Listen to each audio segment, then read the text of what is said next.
Today's lesson is about taking a number and writing it in scientific notation.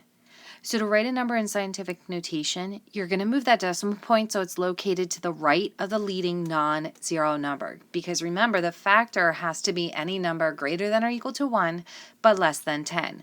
So if you place that decimal in front of to the right of the non-leading zero number, it will create a number that is greater than or equal to 1, but less than 10.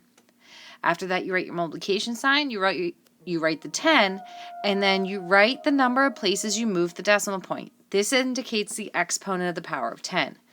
So use a positive exponent when you move the decimal point to the left. Use a negative exponent when you move that decimal point to the right. So taking a look at these first couple of examples, you'll see that when you have number 1, you're going to take your decimal point, it's always at the end if it's not shown, and you're going to move it 1, 2, 3, 4, 5, 6, 7. 7 places, so it stops in between the first two numbers. So we're going to drop all the zeros, so we'll say 5.3 times 10, and then we moved it 7 places, so it's times 10 to the 7th. That is now in scientific notation.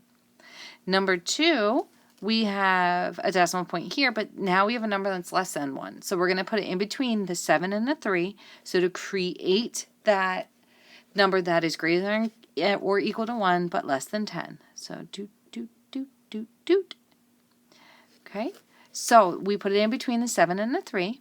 So it becomes 7.3 times 10 to the, and then we moved it 1, 2, lost my place. 1, 2, 3, 4, 5 places.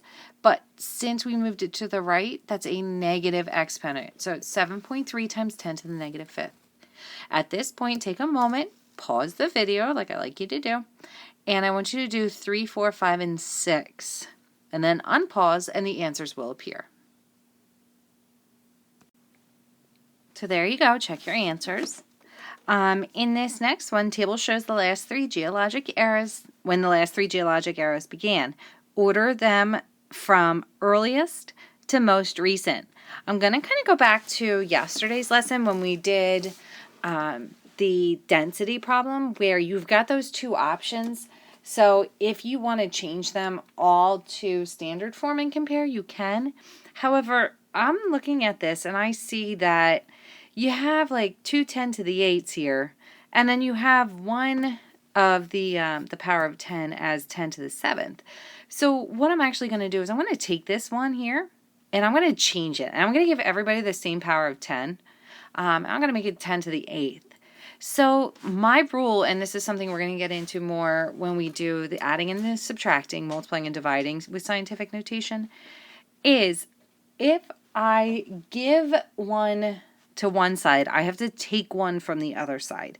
So that's kind of what I'm going to do with this one. I'm going to take 6.55 times 10 to the 7th, and I need to give this one a power of 10 to make it 8 to make it the same, which means I'm going to take a power of 10 from this side.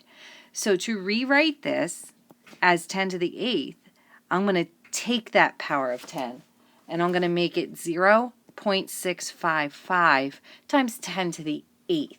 That is the exact same value as this one here. I'm just rewriting it, just making it look a little different.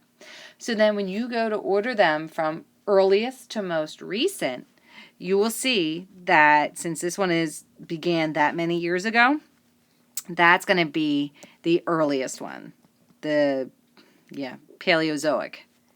After that is going to come your Mesozoic. And then last, your Cenozoic. Assuming those are said right.